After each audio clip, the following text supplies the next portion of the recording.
Hey everyone, Zach here, just hopping in at the beginning of the episode to share that we are once again collaborating with the Ottawa Food Bank as part of Podcasthon 2026. This is the 4th edition of Podcasthon, and during this week, more than 1,500 podcasts are working together to highlight charities working in Canada and throughout the rest of the world. We were once again joined by the wonderful Nick Hupé from the Ottawa Food Bank. We were able to continue last year's story of the Boundless Pilgrims, and then we had the opportunity to chat with Nick about the state of food insecurity in 2026 and what we can all do to help. It was a lot of fun, and I hope you enjoy. 5 months ago, the Odrjal's Fury Bastion, or OFB, finished their crossing of Odrjal's Fury, a vast desert spanning hundreds of miles. You overcame a band of goblins who had kidnapped another group of boundless pilgrims, and you added a soap golem named Sudsy to your crew. You continued your clockwise journey, watched as the days got shorter, as Pharos the Sun Phoenix began to fly away from Zav towards the distant moon egg of Ketchiel, and managed to navigate the perilous Atum Mountains just before they were blocked off by snow and ice for the season. 5 weeks ago, you boarded a ship in the city of Sunfall, nearly rebuilt, after it was largely destroyed when the cult of the Phoenix attempted to pull Pharos out of the sky and bind it to their control. You made a stop on the remote island of Sabal Reef where you met Tilron Delucart, an odd elf who gave you several magic items in exchange for an ink bottle of strange blue liquid that you found in a spaceship buried in the desert. 5 days ago, your ship landed on the island of Avox, in the Anchor's Chain, a collection of a dozen islands of all shapes and sizes. You traveled up the Uruzi River and reached the island's central city of Yalidayawa, a vibrant city built on and around a beautiful lagoon, where the people dress in colorful silks and gather to buy and sell goods in the Thousand Taste Market. Your decision to visit Avox was intentional, as was the timing for your visit. For you see, every year, visitors flock to Avox to either observe or participate in something known as the Golden Circuit, a 100-mile race around the island with a massive cash prize for the winner. The race itself is managed by the Avox Racing Company, and its leader, the Mercurial Archon, who functions as both race commissioner as well as High Priest of Vasilis, a deity with great significance to boundless pilgrims such as yourselves. Upon arriving on the island, you immediately appeared before the Mercurial Archon and received permission to enter the race, using what limited time you had to prepare for the upcoming challenge. One of you, a proficient halfling wizard named Henry Moonlighter III, used the extent of his magical prowess to enchant your wagon, get it ready for race day. 5 hours ago, you gathered in the garage you rented, hours before dawn, so that you could make the last adjustments to your wagon and bring it to the starting line. However, when you arrived at the garage, you discovered the lock on the door was broken. Your wagon was in pieces. No! And Henry was gone. God. If I had a nickel for every time we had to rescue one of Jordan's characters from after they were missing. That'd be a whole dime piece at this point. That's 50 cents. Wait, that's 20 cents. 10 cents. I forgot how much a nickel was. It's only happened twice. I got it wrong 2 times. That's only 10 cents. Are we ready to admit that the nickel is an obsolete piece of currency? Oh. It's a good thing you're charming, Oleander, because I don't know if I would trust you doing my accounting. It's funny because last year I think the session started with me just immediately being bad at surveillance. Mm-hmm. So this like what my utility is to the group we're still refining, but we know what my utility isn't. You really bring our mood up. You keep the morale high. Big vibes guy. Get a resident clown. Yes, exactly. This is the worst thing I could think of on race day. I'm in shambles, just like this cart. I'm in shambles. The thing is, we haven't made any enemies recently or anything like that, so I'm just wondering, who would do such a thing? You don't think Henry had a tantrum and then ran off? It wouldn't be unlike him, but they're typically contained fits. Mm-hmm. And this looks pretty wild, almost like I assume a wild animal. It's in shambles. Does it look delicately picked apart, or is it smashed? why don't you give me an investigation roll? And as you do, could you please describe your character? Oh, that's not great. I rolled a nat 3. Gorgeous. So that's a 5 after everything. So investigation roll, not high. Emotion is overtaking me. Zyzyx is a handsome young halfling with a very rack-shamble put-together robes, lots of pieces of leather and buckles sewn together hastily to keep it lightweight. He's got some scarring on him. He's well-traveled and loves to tell a good story. Zyzyx looks around, and your first instinct is, did a wild animal get in here? Is there a gorilla on the loose in Yali Diyawa? But also in the garage is your beloved oxen, Steak and T-Bone, and they are unharmed. They're just sitting there like grazing out of a trough, and you look over at them and they look back at you with big cow eyes, and you think probably wasn't a wild animal, but you don't get much more beyond that. That's awful. Okay, real quick, can you guys remind me what your classes are? Rogue. Jimson's a barbarian. A barbarian. I think I didn't use rage a single time last time. You got a second chance. Well, maybe Jimson, was this one of your fits of rage? No, this is obviously sabotage. The accent's coming out. That was good. But the cart was Henry's work. Like he's the one who charmed it. For it to be destroyed like this, I don't think he would have let this happen lightly. Oleander. Yeah. You can speak to animals. I sure can. No. Could the oxen... the whole time.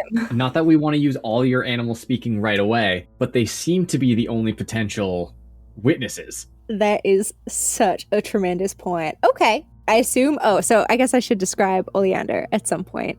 Zach, do I have your permission to do so at this juncture? Permission denied. Well, okay. I'm going to do it anyway. So Oleander Thornapple... Okay, I won't. Okay, Oleander, I think, was riding Papple, which is her just like gigantic, chumby pig that she has as a familiar. He is just plump. He probably plumpened up. She probably plumped up for the slaughter like a decade ago and was plump enough to be a good feast, and then just kept on getting plumper. And Oleander, she's an aspiring farmer, but recently they've been traveling on a spaceship, so I think she's been experimenting. What? You said ship? Yeah, like wooden, like boat. Yeah, no, the spaceship got buried in the desert, my guy. Okay, I think she still looks like a farmer, but there's like a slightly like pirate tilt to her now. Like she's got like saltwater stains on her overalls, and her hair is like still long, even longer, still in a braid, but the braid is just perpetually like damp at the end. She's got a smattering of freckles, just a classic cheery halfling face that is very similar to her twin's face. And she is going to hop off of Papple and walk on over to Steak and T-Bone. And she is going to use whatever she has here that lets her talk to animals. Would it be the spell Speak with Animals? Yes, spell. There, that would be it. Yeah, she's going to cast Speak with Animals. And she's going to say, well, hi, boys. Oh, good evening. Wonderful to see you. Yes, good evening. How are you, my dear? Oh, well, I'm doing fine, but it looks like you two have had a bit of a fright recently.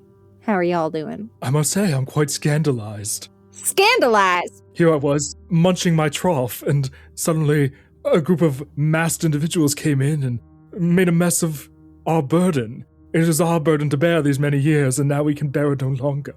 Man, they really did mess up your burden. She's gonna look over her shoulder and call back to her two companions and be like, wasn't a tantrum. You were right, wasn't a tantrum.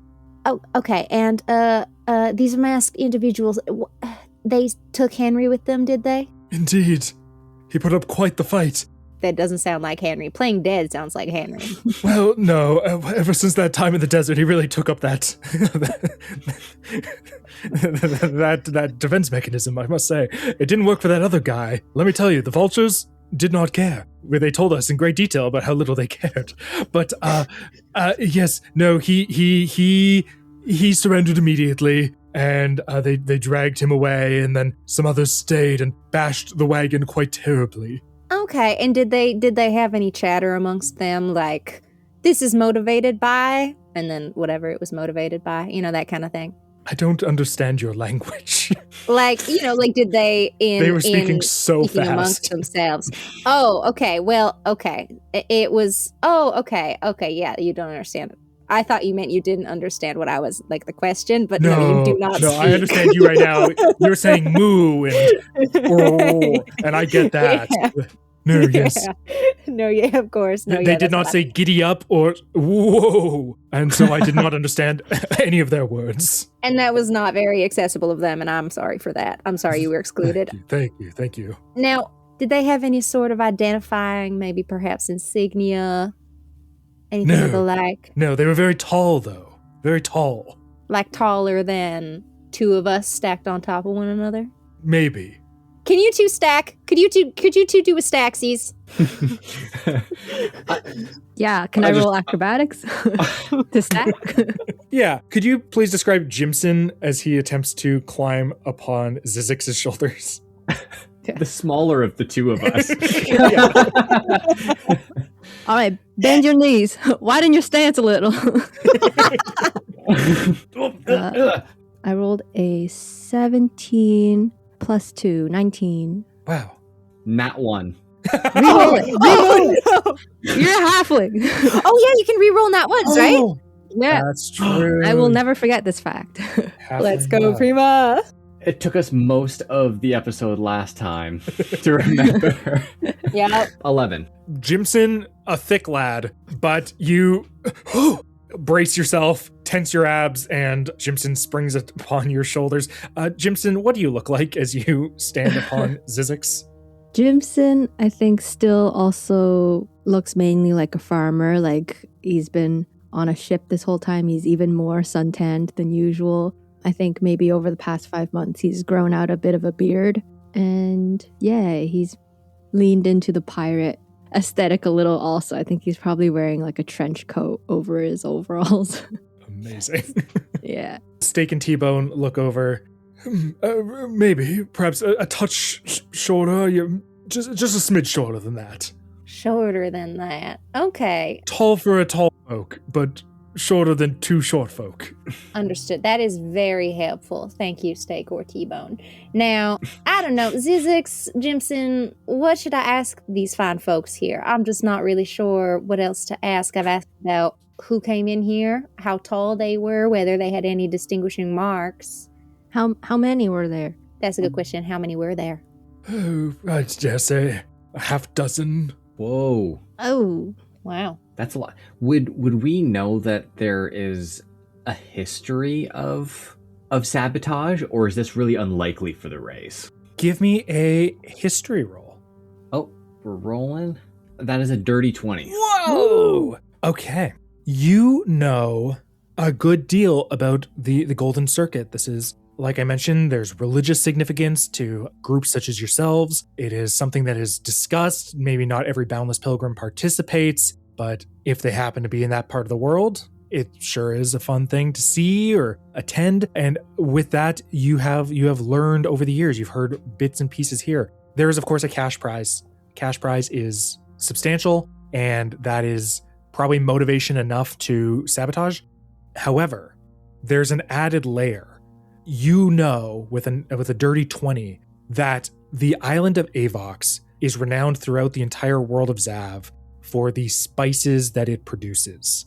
You can find any type of spice on Avox, ranging from salt to cinnamon trees to basil to thyme, oregano. The Thousand Taste Market has stalls with just stacks upon stacks of spice piling up precariously. And at the center of the spice production, there are 5 noble families. And every year, at the beginning of the growing season, the 5 families gather in front of the island's nature spirit, Ibir Urgo, to seek favor for the growing harvest. And typically one family receives a favorable crop. And the Golden Circuit is not the only way to earn favor of this spirit, but it is seen by many as one of the leading ways. So there's a lot of pressure amongst these competing families to perform well at the Golden Circuit, which I think with a dirty 20, you could view that as potentially a more pressing motivation. And how diverse are the demographics on the island? Is it perhaps predominantly taller folks, or would they stick out? I think you might not know the specifics, but I think with a 20, I think you have that instinct that might be a thread to pull on. I think you don't know the answer outright, but I think you know that might be a worthwhile line of inquiry. Okay, cool. And I mean, it's a port. It's an area for spice and trade, so it's going to be a bit of everybody. And we're in a rented garage. Are there other garages around? What's in the vicinity? Yeah, it's sort of like a docks district sort of vibe, a lot of more industrial buildings where perhaps shipments that are going out to throughout the world might be loaded up here before being taken down the river and loaded up onto more ocean faring vessels. The island is largely surrounded by rocky protrusions that make ship access difficult. So most ships kind of congregate, they either come upstream if they're small enough, or they gather at the mouth of this river and then shipments are brought down to them. So yeah, a lot of warehouses. And I would say as you kind of like glance towards the window just to kind of try and take in, you're reflecting, you're thinking about the island and its layout, the city's layout. You see a pair of eyes peering at you through the window. Oh. And you see them and they see you and they go, oh, Jimson, get off my shoulders, man. I think we have a guest. And I shout at them. Like, I bring everybody's attention. Look at everybody. They throw their hands up and they're like, I mean you no harm. I just heard a commotion and thought I could be of help. State your business. Who are you? Well, my business is your business, I reckon. But my name is Boet Halan. I'm a resident here, and I saw what happened to your wagon. Oh, all right. I apologize for the hostility. Tensions are a little high. I apologize. Of course. It's a terrible tragedy's befallen you. Oh, it was beautiful, and then they destroyed it. Come on in closer. I don't bite aside from occasion. What do you know, friend? I don't bite anymore. Not after the incident. Not after the incident. Well, I was out walking my beloved hound, and I heard a clatter, so I snuck over here and I peered through, and I saw several men trashing your wagon, you see, and then I saw them sprint off into the night, and I brought my hound home, and then I came back here, and I see you, and I think you must be the rightful owners. Otherwise, you're scoundrels and opportunists. And what a pity for me to run afoul of two groups of scoundrels in one eve. So I choose to believe in the good in the world, and I assume that you are the rightful owners of this tarnished wagon. Indeed, we are. I'm just devastated. I mean, my compatriots, they're also devastated. I mean, Oleander's talking to cows. It's a rough time here. We're really at wit's end. Can you tell us anything about the scoundrels you saw earlier? Any markings, color of their mask, anything would be mighty helpful. We're quite at a loss of a wagon. Yeah. When you saw them, did they have our companion or a halfling wizard with them? Oh, of course. Yes, he put up a valiant fight. I believe he cast a single cantrip and then was quickly scooped up. It was very, very, very unfortunate. He really tried his best. Believe me, he would be here. He would be here if things could be any different. If he really wanted to be here, he'd probably be here. He probably would have put up more of a fight to be here tonight. But what can you do? Life gets in the way. Sometimes you get kidnapped by masked men. But one of them did have a symbol. It was of a glowing sort of radiant turtle shell. And he kind of looks around nervously. I'll say he like steps into the garage, and there's like an overturned lantern, and perhaps Papple writes it, and you see the light kind of shines on his face, and you see he's got like ginger hair that's maybe chin length and rather large ears, and he's taller than you guys. Of course, he seems to be human, and he says, "Yes, I don't think I've seen you around, so I'd assume you're not locals." But he kind of looks around nervously. That would be the symbol of House Felda. They're a very powerful household here on the island. He starts to wring his hands. They often win the annual Golden Circuit and earn Ibu-Ugo's favor, and their wealth grows and grows every year. They must have seen you as a threat and thought to take out the competition. That's so underhanded. That is so well said. Wow. Unscrupulous word of the day. Truly. And that's a good one, Jimson. Word of the day goes to you. And Ollie takes off like a little pin and like pins it on Jimson. I mean, what do you say we go get our wizard back? I mean, hell hath no fury like 3 pilgrims wronged. Well, I mean, it's your friend and your life, but getting your friend back won't help you win this race. But it just so happens, I find myself in ownership of a wagon without a crew to drive it, you see. My crew was taken as well, so I was thinking perhaps you could pilot my wagon, and if you win, you can keep the cash prize. I want the bragging rights. I spent a lot of time on this wagon, and I want to really stick it to House Felda that I made something just as good as whatever their thousands of gold pieces can conjure up each year. And for what it's worth, I think they'll probably release your friend in the morning once the race is done. I doubt that they really have any strong feelings against him. They probably just want to remove him temporarily, and then, for future adventures, he'll probably be around as convenient. But, that's just my idea. They're not a murderous house. No. We have laws here. Rules. Opportunists, unscrupulous, perhaps, but murderers, probably not. I guess I'm not around to know for a certainty, but I got a feeling is he'll probably show up, no worse for wear, in the morning, or at the finish line of the race, even if we can get him to give a line or two in a post. Fantastic. What do we say, gang? Well, Avox race, too fast, too unscrupulous. That's the title of the episode. How'd you know? if you're amenable, I'll meet you at the starting line and off to the races. I suppose we don't have much time to consider it. I assume it's starting momentarily. Well, the lead-in conceit kind of pulled a Superman, James Gunn Superman, and did the 5 months, 5 days, 5 hours thing. But then we jumped into the present, even though it was 5 hours ago you arrived at this wagon. So 5 minutes ago, you arrived at the starting line. What? You arrived at the starting line 5 minutes ago. And the crowd is bustling. You had to make your way through the Thousand Tastes Market. The city of Yalirayawa is vibrant, it's electric, there's music, there's drums, there's people dancing in the streets in colorful garb. The stalls are open, you smell grilling fish and other meats. You see fruits that are cured in syrups and just piles upon piles of spices. It is a culinary and visual and auditory smorgasbord. And it's not just today. You've been here for several days now. It is like this all the time. It is always electric, and you gather. I will say, before you left the garage, you kind of went through your belongings, and you saw that you weren't even robbed. They didn't take anything. They purely just destroyed the wagon, stole your wizard, and left. And you opened up a secret chest that carries some of your valuable goods, which includes Zyzyx, your boots of springing and striding, of course, and Jimson, your javelin of lightning.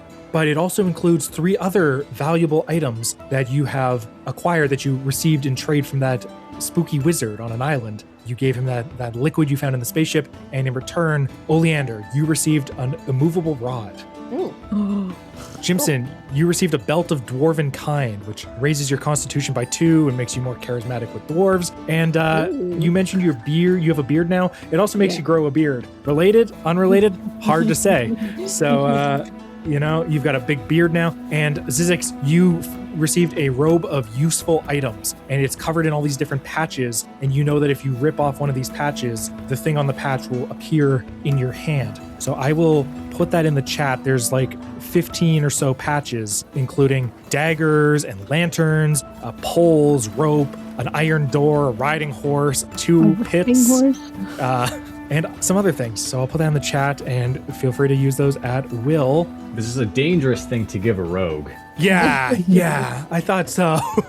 All right. I rolled for the patches, and I was like, okay, riding horse, good. Iron door, okay, could be strong. And then I rolled the pit ×2, and I was like, oh no. In a race? Oh no. So, you have those. And you navigate through the crowded walkways of the Thousand Taste Market. Shopkeepers call out to you, trying to sell you fish and goat and fresh peppers, ginger, cinnamon, 100 other spices. And Boet greets you at the starting line and presents this wagon. And it is smaller than the one you travel around the world in, which makes sense. It's built for racing, not for sleeping or larger comfort. And it's made of this rich wood, the color of cinnamon. It's got several levers and buttons and these large spoked wheels. And it's almost like a chariot sort of vibe, fairly ornate. There's several carvings like kind of etched into it. And it looks fast. And he says, oh, you came, wonderful. This is it.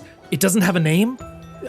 Think about the name. They'll probably ask you for a name in a few minutes' time, so you should probably give them a name. But I would just, perhaps I'd show you a couple features, and they might help you join the race. You have a something to pull the wagon, right? Of course. Yeah, of course.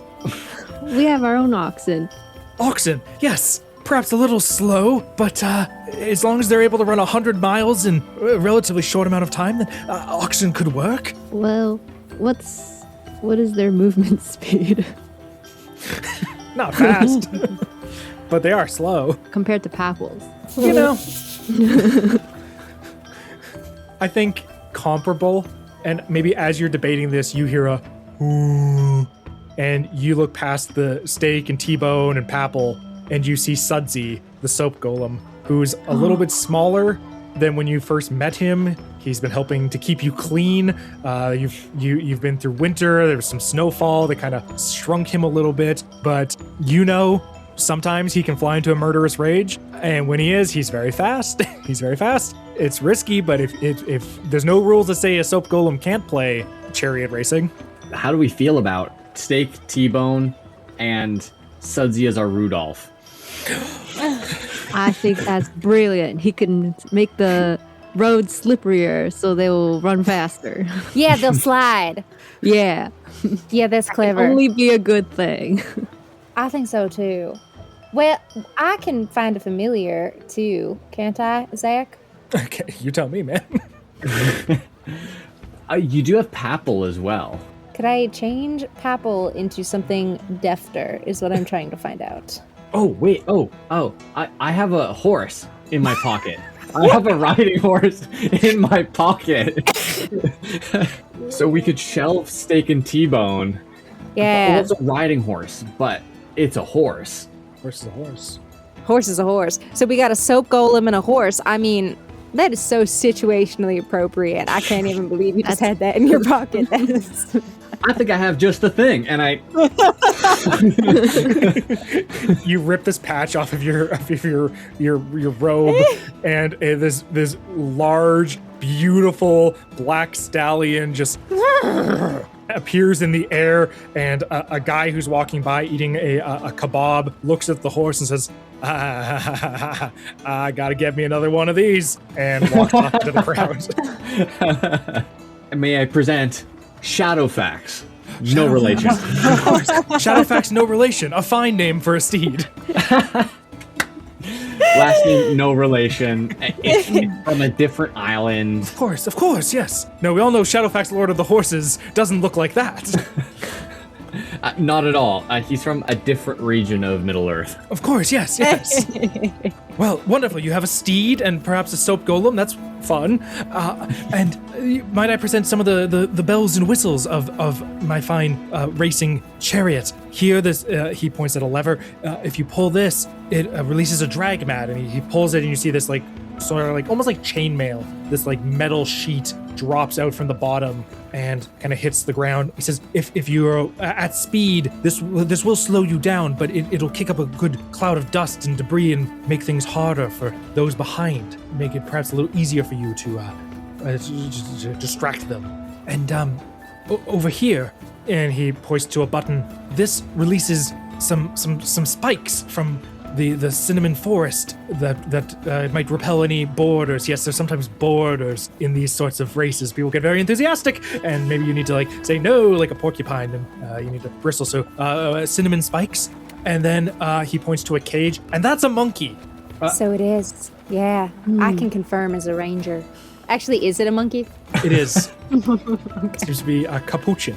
I see. Aww. So not pocket-sized, but not massive either. No, not like your horse. No, this it's not quite a pocket-sized monkey. Does the monkey like to race? Don't know, never asked. Ollie, you should ask. I'm all over that. Hi there, sir. Hey, good evening. Okay, this whole thing that's going on, you in a cage, about to go on a race, could be intense. We might throw you at people, etc., etc. Is that something that you're interested in doing? Because I can alternatively just open this cage and you can scamper off and enjoy a pleasant life on this island. I was born a free monkey, and I will die a monkey that is thrown off a chariot at race speed. It is my destiny. Okay, and do you have a name we could be calling you? I am a monkey. I'm a monkey. Okay, nice to meet you. If I can just introduce you to my colleagues, this is Zyzyx, Jimson, and Shadowfax, no relation. And Sudsy. And Sudsy, yeah. You can kind of just call Sudsy whatever, as long as you don't call him Sudsy. Let's clean this mess up. And Sudsy immediately. I'm speaking monkey. It's true. She's speaking monkey. Watch out! Like somebody stepped on his grave. You know, he perks up and he's like, "Wait a minute, I don't speak monkey," and he calms back down. All right. We almost ruined the race. You ruined Our it. second part being destroyed. I mean, we gotta do it at some point, right? Like, we gotta. 30 chariots and 40 racers dead. In soap incident? Everything's super clean, and yet a bloodbath? Yeah, guys, this guy, Amma Monkey, is good to go. He's a freak, and we're gonna win this thing. You know, I would be surprised, but I've befriended soap, so I'm ready to race. Let's do this. Let's do it. Wonderful. Well, take your positions. I'll hitch up your steed, and best of luck to you. I'll be waiting here at the finish line. Go give them 1-4. And he hitches up your horse to the carriage and disappears into the crowd.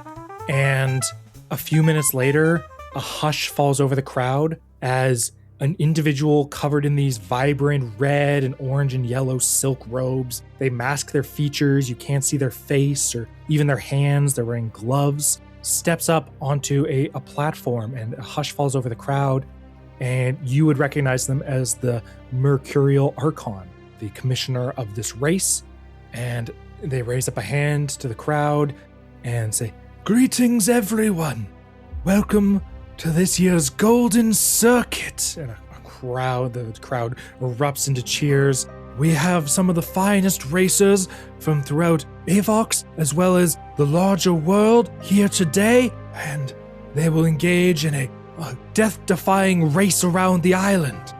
They will, of course, depart from here, Yalidayawa, travel downstream alongside the Uruzi River, travel around the Buckler coast, down into the Blooming Valley, across Elsween's Bay, navigate the Sweetbark Rainforest, the Gods-Drawn Highlands, and then back through the Thousand Taste Market to the finish line.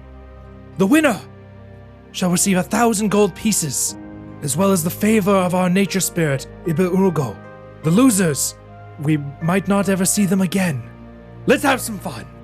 I present to you our pillars of society, our leaders of our city council, our spice barons, and there's like more polite applause. People love the racing. They don't love the bureaucrats, but they love the racing. Mm-hmm. He says, Sarkeen Drumk and you see this blue dragonborn man with a stump tail. It seems like he was cut off about 2/3 of the way up. He's wearing a cloak with a white spider on it.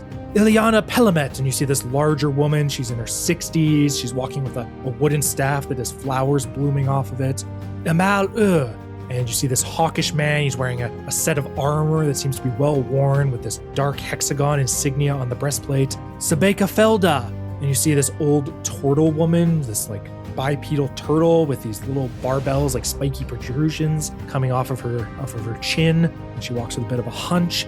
And Ormat Halon, and you see a individual with long red hair and pale skin, and they give a polite wave to the crowd. But we know who you're here to see. Our racers. And the Archon gestures towards this row of chariots standing at the finish line, representing House Drumk, the White Spider.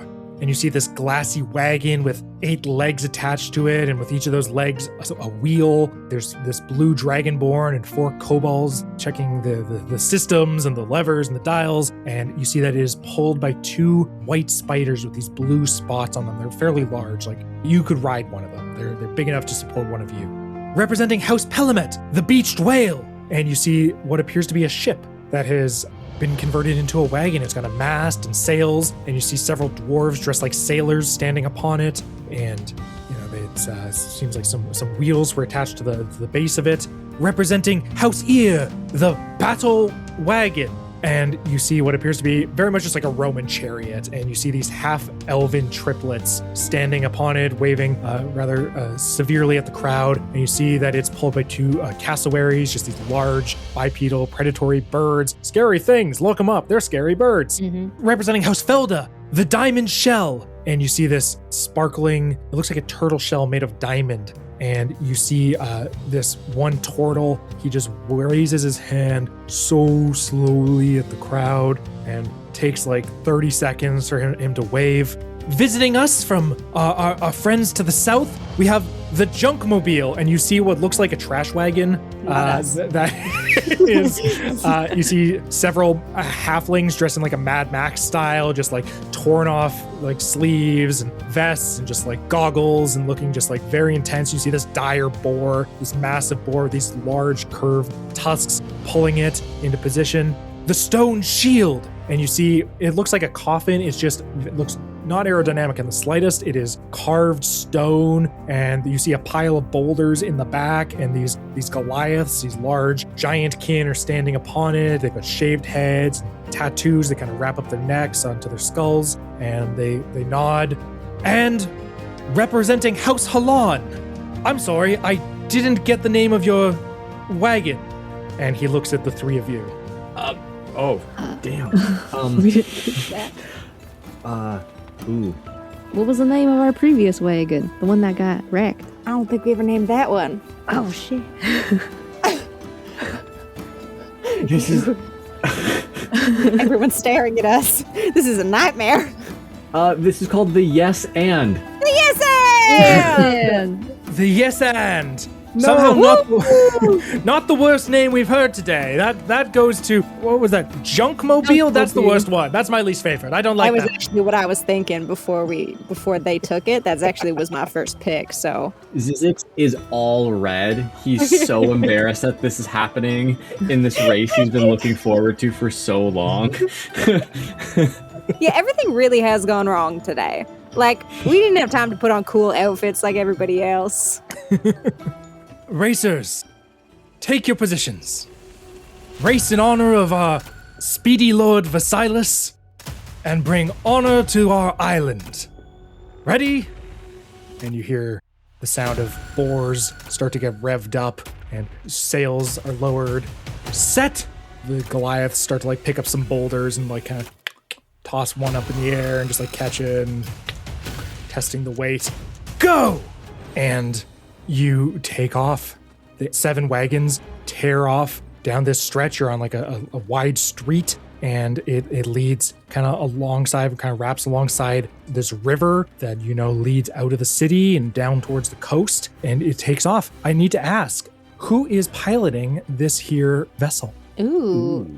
Piloting. Good question. That seems like a dexterity task, so probably me or Zyzyx. But we could always take shifts, like swap off. Yeah, I got 18 dexterity, so I don't mind piloting. Okay, go for it. That is better than me. Amazing. So in that case, could I get a dexterity throw? And you know what? I will say the four of you are people who travel constantly around the world via wagon or carriage or chariot, however you wish to describe your previously functioning vessel. I'm going to say you can roll any of you can roll any driving checks with proficiency. I'd say you all have proficiency with land vehicles. And so you can roll a dexterity throw and we'll add 7. Ooh, 12. That's with the 7. Okay. So, remind me, Sudsy hooked up to this Yes. as well? Yeah, Sudsy picks up the horse and kind of strings it over, holds it over his shoulders, and then starts running down this main street, and clearly not fast enough on his own. Very clutch with the horse patch, because you kind of slip down into like the bottom half, and then you're like, no, Sudsy! And he puts the horse down, and the two of them start running, but you're kind of in the back half, and you watch as the diamond shell takes off with a speed you didn't think was possible, and you see that the white spider, this spider-shaped glass wagon pulled by spiders, blinks out of existence and like teleports 30 feet up the road.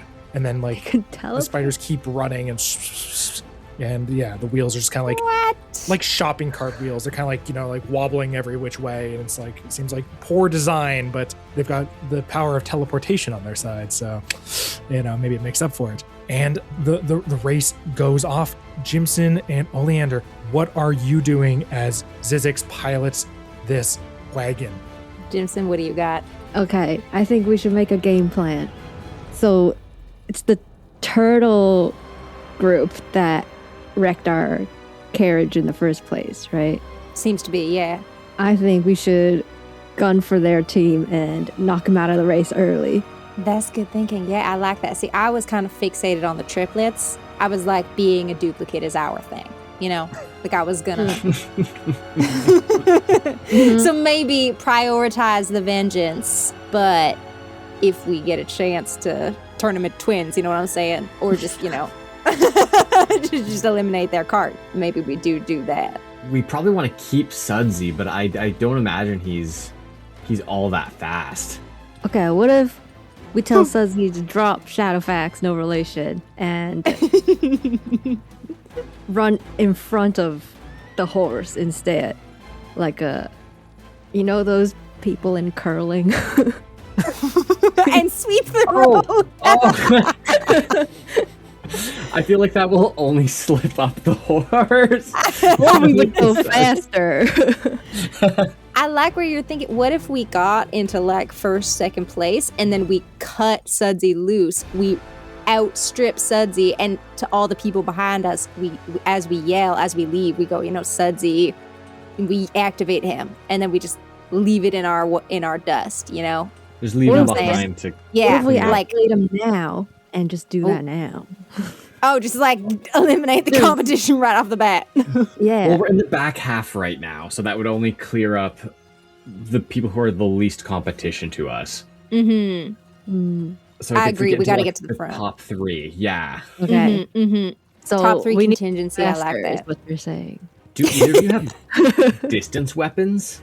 Like, can we be firing ahead at the next chariot? Oh, for sure. I got a bow and arrow. I'm a ranger. Range is like my whole thing. It's right there in the name, I guess. Oh, and we have monkey. Oh yeah. I am a monkey.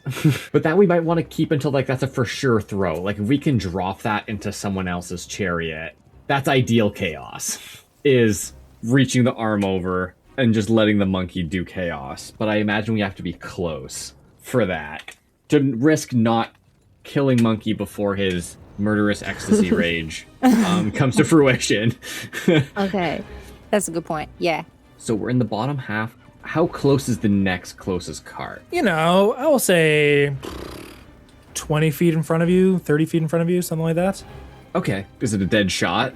Straight in front of us? We're drafting them? Yeah, I'd say as you kind of exit the city, the race carries down along this dirt road that runs alongside the river, and you see that it's this fairly wide, gentle river. You see numerous wicker fishing boats and people just like gathered along the opposite shoreline watching the race, people fishing, having a good time. And yeah, like the racers kind of spread out a bit. It's a long distance race. There's a lot of time to ebb and flow, and some are like off to an early lead. But I'd say it's like the street narrows down a bit, so it's kind of like maybe room for 1.5 comfortably, right? Like you can pass, but it's like if you mess it up, you might be in the river.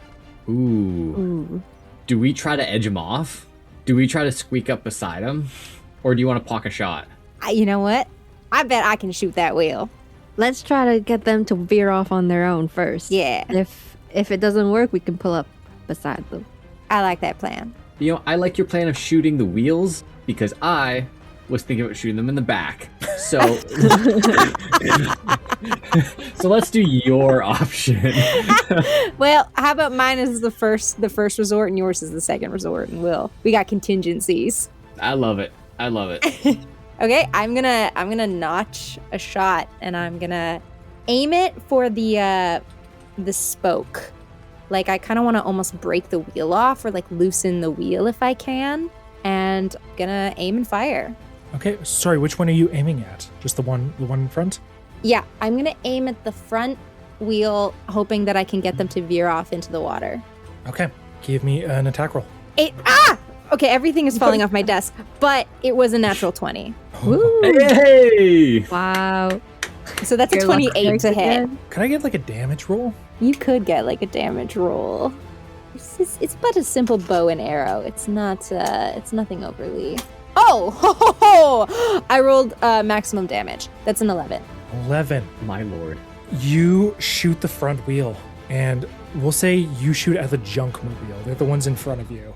You notice pretty quickly that the 4 that are like representing, well, they're all representing noble houses as it would turn out, but as the 4 that are more established are the 4 that are in front, and then the junk mobile is in front of you and the stone shield is behind you. So you draw up your bow and arrow and you fire off, and this arrow shoots off and it pierces the spoke and it catches and it like grinds to a halt. And one of these Mad Max style halflings aboard the wagon says blah and pulls a lever, and you watch as half of their wagon just crashes off, like shears off, and they are down to like just like a grotesquely wobbly, like a penny farthing mixed with a motorcycle, just this towering machine that is rattling along. And you watch as half of their wagon just goes wobbling off and veers off into the river and splashes, throws up a big splash of water, but they continue on, but much skinnier. To appear behind the veil, each wagon has a special ability, and theirs is detachable parts. So, well, I actually, because we're level 5 now, I actually get 2 shots per attack. Amazing. So I like already, as I see it fall apart unflinchingly, I have my second arrow already notched, waiting to go, and I'm doing the exact same gambit. I'm going for another wheel. Amazing. Oh, okay, that's a 15 naturally, so that's a 23 to hit. Ooh, that hits for sure. Oh, that's a lot less good. That's 5 damage. 5 damage. It damages the wheel, but it's still motorcycle mode. It went from wagon mode to motorcycle mode, and they're going to return fire, and they're going to try and just like start throwing piles of trash at you. Jimson, anything you want to do to try and assist with that aspect? I also have some javelins that I can throw, I think. So I'm just going to follow up and still try to knock them off. Now, when we say javelins, do we mean javelins or javelin with a capital J, the javelin? Well, is there motorcycle made of metal? There's metal. There's a lot of metal on it, a lot of scrap metal. Like a conductive material, you would say? I would say probably, yeah. I don't know if I want to use my... well, let's use my capital J javelin. Okay. You've had a lot of time to practice with this thing in the last 5 months, and you pull it off of your back, and it starts to crackle with electricity. Make an attack roll. Can I re-roll once on an attack roll? Yes, you can. Okay, because that was a nat 1. That's crazy. That is an 18. 18. This javelin. Now, please tell me, what is the command word for the javelin of lightning? There's a command word. There is a command word. Why do you always do this to me? To be fair, I first did this to you 2.5 years ago. It's been a minute. I use the same one. Oh, man. Oh, why do you do this to me? This is a pop quiz, Zach. Yeah. I just scream, zap them really loud, and then I launch the lightning bolt. They start flinging trash, and there's like garbage can lids and big, just wads of refuse, bags that are maybe would like get in your way or like muddy up the road. And this lightning javelin just turns into a beam of crackling electricity that just ricochets boom, boom, boom, boom, boom, through all of this debris, obliterating it, and strikes their wagon. And could you give me the damage for that? It's a javelin plus 4d6 lightning damage. Wow, I rolled max. So 6 plus 4, 10 plus 10 lightning, 22 damage total. Yeah, you see skeletons go bzz, bzz, bzz, including of the giant boar, bzz, bzz, bzz, and then they all hold up signs that say "ouch" as the wagon explodes, and they all like go flying and land in the river and come bobbing up, and the boar shakes its fist at you, and you move from 6th place into 5th in that moment. But you don't have long to celebrate as a giant boulder, boom, kicks up next to you as the stone shield behind you starts, the Goliaths on board start flinging rocks at you. Whoa. Ooh. I also get a second attack now that I'm 5th level, right? I believe so, yeah. So they've pulled up next to us? They're like a little ways behind you. Okay. I'll just turn around and try to throw a normal javelin at their wheel. You throw this javelin and it hits the wheel and it shatters the wheel. The wheel just explodes. But then 2 of the Goliaths you see reach down and grab the sides of their wagon and lift it up, and you see they're flintstoning it down the road. They're just running, and you see that there's no bottom on their wagon as they try it. They keep pace with you and your racing horse. Wow. This continues, like, flinging javelins, rocks getting tossed back and forth, and you run down this road for quite some time, and you see that the ocean is nearby, but before that, there's a little stream that branches off, a little breach, that branches off from this river, a little tributary, if you will. And you see that there is a rope bridge that spans it maybe 20 feet long. Not very big, but very skinny. And the stone shield is keeping pace with you. Actually, it's almost like caught up to you, in fact. They're like keeping pace with you. And it's going to be the world's worst Three Stooges moment as the 2 of you try and hit this bridge at the same time, unless you're able to get ahead of them or find some way to slow them down. So we'll go back to you, Zyzyx. What do you do as you are running this wagon? Okay, so I have lanterns. That's not going to help. Oh, would we have any knowledge of these giant kin that might be useful? Any typical fears? Like, would they be scared of their own reflection? Right. I'm looking at my mirror patch. Yeah. Would you like to give me another, we'll say another history roll, perhaps? I would love that. They're just running behind our cart. Are they wearing, like, thick-soled shoes, or are they barefoot? Oh my God. Love your line of thinking. You said it, and I was like, oh yeah, we could just drop one of these mirrors. We have a spike function for our cart. That's also true. We have a lever that drops spikes. Are we thinking mirror? Are we thinking spike trap? But I did also roll a nat 20 for the history check. Okay, let's see if we have any. Zyzyx the historian. Yeah, truly. Mm-hmm. Okay, a quick history lesson about Goliaths in the world of Zav. We won't get into the nitty-gritty details, but the broad strokes is the majority of this world's Goliaths live in a place known as the Atum Mountains. You traveled through that part of the world earlier in the year in your journey around, I guess last year as it were, in your journey around Zav. And they've got several notable cities up in the mountains. However, famously, there was an island in the Anchor's chain known as the Shield Rock, known as such because it's this large, sort of just massive stone island that is said to protect the rest of the anchor's chain from storm winds. It acts as sort of a lee wall, it creates a barrier, or so the legend goes. And on that island, there is a community of Goliaths that were exiled from their traditional home, and they have made a dwelling there, and they have chosen to live in isolation in hopes of repenting and earning the right to return to the larger community. So while they don't have a fear necessarily of their reflections, they probably have some very strong feelings about their exile from their homeland. Use that as you will, I suppose. Okay, all right, okay. The sight of other Goliaths might scare them enough. Okay. I'm crafting a witty retort. How are you going to celebrate your loss when you go home and tell your family, oh wait, you can't, and I take off one of the patches containing the steel mirror and I just drop it behind us? So you go for the emotional damage and then you follow it up with the foot trap. Burn. Amazing. Make them confront themselves. They never touch the glass. They just immediately stop in their tracks and hang their heads and turn around and start trudging back down the road. The race HR department is just like, we have to talk about this. Very sportsmanlike. You can kill people, you just can't say mean things. There will be a memo after the game. The Golden Circuit therapist is like running over. Oh no. You continue along. And you're in 5th place now, same as it ever was, I suppose. Your position doesn't change, but you no longer have the pressure of these Goliaths behind you, and the race continues on. You see the other riders are have put some distance between you. They were content to let the schmucks, the people who aren't the pros, battle it out in the back, and they're kind of like doing their own thing up at the front. So you've lost some ground to them.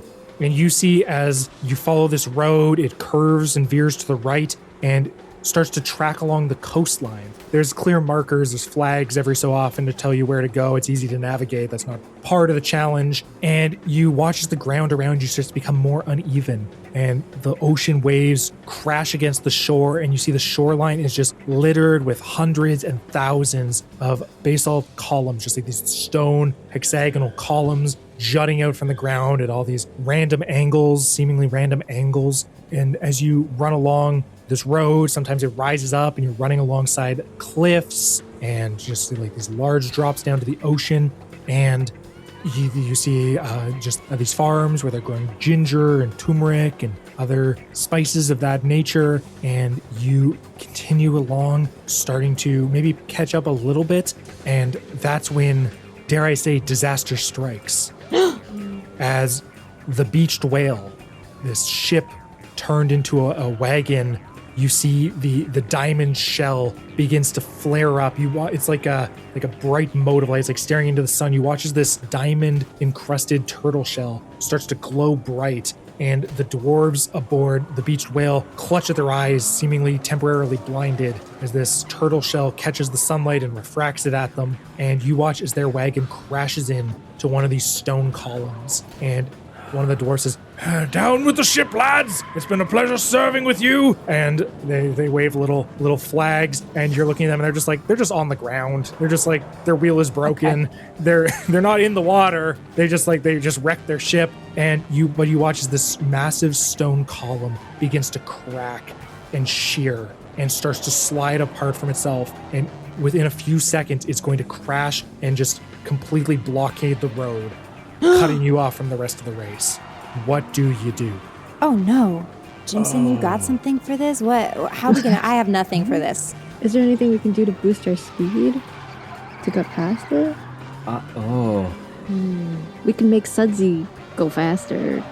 We just gotta use his command word. No one has a spell or anything that would crash through. You know what I mean?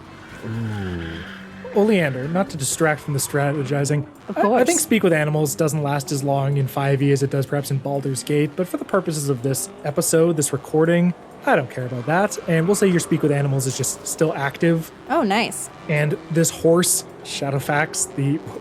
unrelated? No relation. Shadowfax, no relation. You can hear him yelling, I was just born 20 minutes ago! I don't know what's happening! Where am I? What am I? My existence is a curse!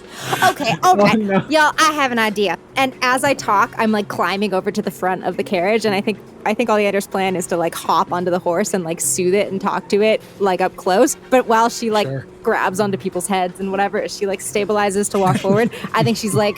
Yeah, maximum I think effort. she's like, I'm not saying we should launch Jimson like a cannonball at the problem, but Jimson, if you wanted to fly, today might be the day. And I'm going to take a leap and try to land on the horse as it gallops. What are you saying exactly? I'm saying we launch you like a cannonball using a rigged mechanism, perhaps like a teeter-totter, but extreme. And you go cannonball mode, do a little rage, break some debris, and then we pick you back up. It's that simple. Now, whoa, buddy, whoa. Whoa, go faster. Well, the column's still coming down. She ain't in the way yet, I assume. True. Maybe we can just get through. Okay, so you're soothing the horse. I guess, I'll soothe it and try to get it to speed up. Yeah, I was gonna say, can we incentivize it? Yeah, okay, I'll just get him to go faster. It's like, we will give your life purpose. Okay, purpose. Oleander's gonna like pet the horse, kind of ruffle its hair or whatever, mane, and be like, "Hi there, buddy. My name's Ollie. You have a big long name. We'll worry about that later. The gist of it is, I know you've only been alive for 15 minutes, but if you want to stay alive, you need to go as fast as you possibly can and avoid all that falling crud. Otherwise, we're gonna launch my twin brother like a cannonball." Give me a animal handling or persuasion roll, your choice. Ooh, that is my second 15 in a row, and animal handling is... my animal handling is a plus 10, so that's a 25. Oh my lord. Yeah. 25. Not bad. Not bad. Mm-hmm. Consider this animal handled. Yeah. The horse, like, rears its head, like, looks at you with, like, wide eyes and says, I don't know what running is, and I don't know how to do it good, but maybe it would be better if I tried it with 4 legs. And he hops down onto 4 legs, and the speed doubles. And you easily clear this column as it comes crashing down. You pass by the dwarven wagon, and you see they've pulled out 3 violins and a cello, and they're just playing as the column comes crashing down and blocks them from view, and the race goes on. You continue along for, I decided race is going to be 100 miles. Hey, you know why? Because I thought it was a good number and the island looked to be roughly 100 miles in circumference. And then I was like, that's way too long. But then I read about the Tour de France, and guess what? They do 100 miles a day. So you just have to go as fast as a bunch of guys on bikes. Okay, sure, you don't have the steroids maybe, but you can make do. So it makes sense. So anyway, but it's more of a marathon, not a sprint. It's an ultra marathon, one might even say. Who says we don't have the steroids? And you run along the coastline for a while, the Buckler coast, and then you see the wagons in front of you are like a great distance away, but you're keeping up with them, you're keeping them in sight, and the terrain begins to change, it begins to morph. The columns begin to be smaller, you start to veer inland a little bit more, the ground starts to turn red and rocky and slope downwards. And you see that you are starting to enter this large, red, rocky valley. And you see these vibrant green plants growing out of the walls. There's these redstone walls. You see little streams that are carving their way through this space, offshoots from the river behind you. You see numerous caves with little yellow eyes peering out at you. You see kind of like these cliffside villages where they're growing cumin and pepper and chilies. And it's just very vibrant and smells a little dusty. And the wagon starts to slope downwards. You begin to pick up speed. And as you reach the bottom, these stone walls kind of tower above you, 30, 40, 50 feet. And you see that amongst the little pockets of water and the little streams and the people watching that have come to watch from this vantage point, you see many large boulders that are kind of just like sheared off at various points and have formed and dropped in various places. And they are creating treacherous obstacles that less of a matter of speed and more of a matter of maintaining control while not losing too much speed. And you see that some of the wagons ahead of you have slowed down a bit, but you know that if you can just keep the speed up, you might be able to get right up there with them, as long as you don't crash first. Ominous. Thank you. What place are we in now? I know. My breath was taken. I was like, oh god. You are now in 4th place. Three of the racers have crashed out. The stone shield, the junk mobile, and the beached whale. All that remains is the white spider, the battle wagon, and the diamond shell. And I will say, you look ahead of you and you see as the white spider is running straight for one of these massive red boulders and then just blinks out of existence and appears on the other side of it, and they just maintain their speed. Meanwhile, the diamond shell, this sparkling turtle shell, it just is, they crash right through a boulder. They don't even try and slow down. It's just diamond harder than stone, and they just crash right through and keep going, spraying debris everywhere. But this battle wagon with the 3 half-elf triplets, they are kind of in a position where they have to slow down more and just, they don't have the equipment to just destroy boulders at will. Oh, imagine that power. Imagine. Can you imagine such an ability? I think about it all the time. But yes, what do? I'm getting crazy. Oh, right. Well, What do you got, Jimson? we're closest to catching up to the triplets. And Ollie cracks her knuckles. How to turn those triplets into twins. I'm just saying, what if we boarded and we beat them up? I'm just saying, what if we hopped on over, kicked their asses, and then hopped on back? Is that crazy? I think we can do it. Or Ollie, alternatively, we could launch you like a cannonball. That is something I've been workshopping with. You're very eager to toss your brother. I just think it would be awesome. Or, how about this? Okay, what about this? Oh, this is kind of sick. Okay, what about this? I take over steering. I'm steering. Jimson, you jump over, you start brawling, you make a distraction. Zyzyx, you're sneaking. You crawl up the back, you cling to the undercarriage, I don't know, you do something, you don't be seen. You hop up behind them while they're distracted, stab them in the backs, or incapacitate, however you so choose. And I'm hooting and hollering over on my end, keeping them distracted, and also keeping the cart on the rails, as it were. And we do a little old school pilgrim execution. Pilgrim execution. As they say, we bring Odrjal's second fury. All right, I think I'm ready. I'm ready to all right. I love that you don't have any questions or concerns about that, and let's do it. I think the strategy was very clear. Zyzyx, any thoughts? Stunned. He's stunned. Like in a good way, though, right? Yes, he's also concerned, but he's like, you know what?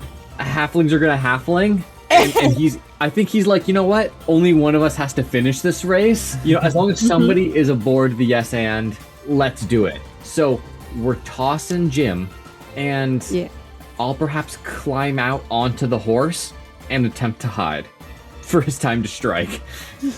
Okay, well, I'm going to start with let's get a piloting roll from Oleander then, as you are handed the reins and you're navigating around these boulders. Yep. Imagine I just crashed right away. That's dexterity, right? Yeah, we'll say dexterity. That's crazy. Did you get another nat 20? No, I rolled the third 15 in a row. Oh, Nice. So that is a 21. Woof. You start to navigate around these boulders and you manage to keep like pretty good speed, and you're keeping up. At least you're definitely not losing ground to the battle wagon ahead of you. And meanwhile, Zyzyx, could I get a stealth roll? And then Jim, I think we'll just say athletics if you're just trying to like cannonball your way over. I'm making a running leap. Ooh, I got a 9, and then I'm adding stealth, which is +7, so 16. Okay.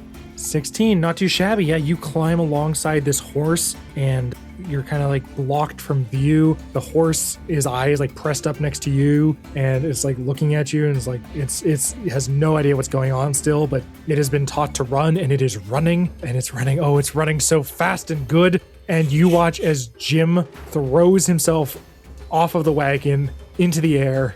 I rolled another nat 1, so I re-rolled it. That's crazy. My 2 rolls so far have been nat 1s. But I re-rolled it, and I got a 9, and I have a 7 athletics, so that's also a 6. Okay. Aim for cannonball. Yeah. You watch as Jimson trips and then somehow manages to like land in a handspring position and just presses off the wagon and goes sailing through the air in a perfect somersault. That halfling luck kicks in, and Jimson lands on the back of the wagon, and the 3 triplets are like, "Oh, this is quite unusual. How peculiar. This isn't right at all." And they draw weapons and go to attack you. Zyzyx, what are you doing from your stealth position on the horse? They do not know you're there, and they are at the moment quite distracted by your ally. All right, I listened to the last episode recently, and Zyzyx, in a crucial moment, shot a one-handed crossbow from a cage. Yes, he did. I am going to attempt to steady the crossbow on the horse's back. Nice. And fire a single bolt at, we'll say, the largest or the furthest foe from Jimson to hopefully reduce the chance of piercing them. Okay, amazing. Give me an attack roll with advantage because you are hidden. Ooh, we're gonna re-roll that. The second roll is a 17. Oh! There we go. There we go. The triplet's final words are, "How peculiar!" as this bolt catches him in the shoulder and he just goes spinning off the wagon, and you go racing past him. The 2 on the wagon are going to try and strike at you, Jimson. Are you raging? Yeah. When I land on their wagon, I will go into a rage. Okay. One rolls a natural 20 and one rolls a 15. So you will take... Ooh, they rolled very bad on the actual damage, though. You would take 5 damage reduced to 2 and 7 damage reduced to 3. So you take 5 damage total. Okay. As you enter this rage, and just like a battle rage takes over, and you barely feel these attacks as they hit you. What would you like to do in response? Attack, obviously. I will take my great axe and just swing at the closest. Are these elves? Half elves. Half elves. I will swing at the closest one. Okay. They're going to be half elves when you're done with them. Yeah, that's great. Heyo. So I rolled a 17 plus 7 to hit. That's a hit. Don't forget you get a +2 to damage rolls because you're raging. Ooh. So 10 damage total then. Amazing. Do you want to make a second attack while you're at it? Yes. 2 attacks. That's wild. I've never played this high level of character, so that's pretty sweet. Yeah, it gets fun. 13 plus 7 is a unnatural 20. Another hit. Give me another damage roll. That's 13 on the second hit. I don't care for that at all. How ghoulish. As they also get sent flying off of this wagon. And you stand alone. Upon it, you are now piloting this battle wagon pulled by these 2 cassowaries, and you're running down this wagon. I'm going to need an immediate piloting check from you, Jimson. Ooh, okay. Well, it's not good. 2 plus 2 plus 3. You watch as the birds start to freak out, and they actually turn to attack you. We'll say they attack you. You got the HP to spare. I don't even mind. These 2 birds turn to attack you. One rolls a natural 1, which is fitting, as it goes to attack you and just trips, and the wagon flips over and you get sent flying into the air, but not before the other one gets a bite in on you, and you will take 8 piercing damage reduced to 4 as this large beak just pierces you and you get sent flying up into the air. Ollie, you watch your brother go sailing. Sail! Style. And what are you doing? Oh gosh. I truly have I'm not a versatile character. I could charm a bird and send a bird to say my goodbyes, kind of a thing. Sure. Yeah, our opponents knew what they were doing when they kidnapped our wizard. Truly. So Jimson has been launched into the air. Mm-hmm. Could I reach up from the horse in an attempt to grab a limb. Sure. Give me an acrobatics check, we'll say. You know what? I was holding my air aloft as if the camera was on and anybody could see me. I could feel it. Ooh. So it's a 13 plus 4 acrobatics. Okay, that's a 17. I'm all right with the 17. As is Jimson, as you balance upon the back of this horse and reach out and grab him and kind of just like carry the momentum around and fling him back into the wagon. And he lands next to Ollie, and he's like, as the rage kind of wears off in that moment. And the race continues. You wind through this ravine, this valley. It's beautiful, it's vibrant, it's very dangerous, but you manage to navigate it well. And we carry out, you watch once again, the terrain begins to change, and it goes from this red into a pink, into a white. As the valley walls peel open, they fade away behind you, and you run out into a vast salt desert. At the far end across the way, you see a forest that the other wagons are headed towards. There's only 3 of you remaining now, but they're a good ways in front of you, and you see white salt for as far as you can see. Well, not as far as you can see. We already established you can see a jungle beyond that, but for a very far way, many miles, all the same. And there's like these natural like hexagonal patterns that have formed within the salt, from the salt and the water like, interacting and evaporating. It's made this natural pattern across this salt desert. You see some of those white and blue spiders walking freely off in the distance. You see some of them that are being ridden upon by Dragonborn. They appear to be almost like using them as like beasts of burden, and they're riding across the desert. It's nothing but a sprint in this part. It doesn't seem that there's any like navigating to do so much. It's just going a straight line as fast as you can. And I think the 3 of you have a chance to catch your breath and reconvene as the sun begins to burn a little brighter in the sky. I know it's only been like 45 minutes of gameplay, but it's been like several hours of racing at this point. The horse is like, I'm running. I'm doing good. I'm a good boy. I think that would feel better if it came from someone else, but I don't know why. You're doing just fine. Thank you. And you're not my father, though. He is. And the horse raises up a hoof, points it at Zyzyx, and then nearly stumbles and like puts the hoof back down and gets back to 4 legs. But yeah, you've got a moment to reconvene and to converse as needed. Are we assuming I've climbed off of the horse and I'm also back in the wagon? Unless you want to be just surfing across the desert on a horse, which sounds pretty cool. You know what? I'll stay chilling on the horse, but I've definitely like turned around like a cool teacher, sitting on the horse. You know what? Regardless of how we do today, I want to say I'm really proud of y'all. Although Jimson, last adventure we almost lost our wizard. This adventure we lost our wizard, and I feared I almost lost you. And he kind of hides a tear. Aw. I knew you would catch me. It was all part of the cannonball plan.